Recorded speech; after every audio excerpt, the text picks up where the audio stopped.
I am going to make a pot holder like this one, but this is a square, so I'm gonna make a circle. So first, if you have a leftover scrap textile like this one, if you have a plate circle, then draw the circle line, then cut.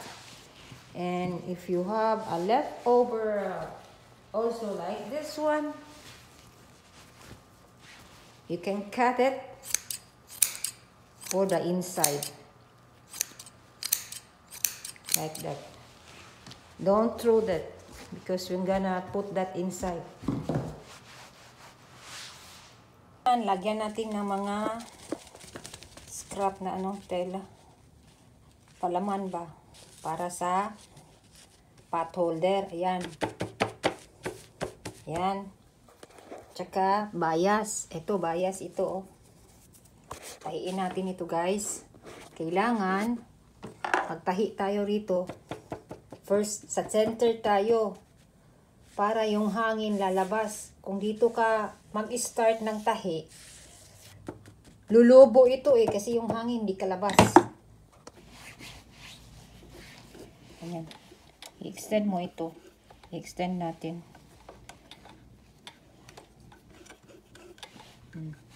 Extend lahat para mabinat natin mamaya.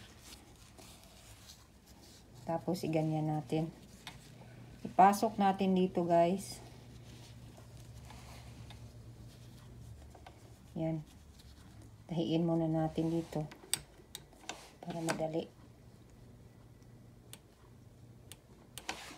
Kasi loop ito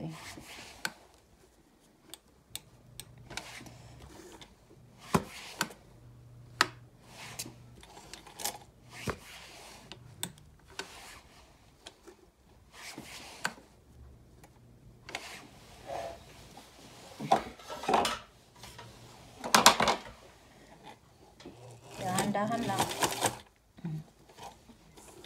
Yan. Sumasayaw din ang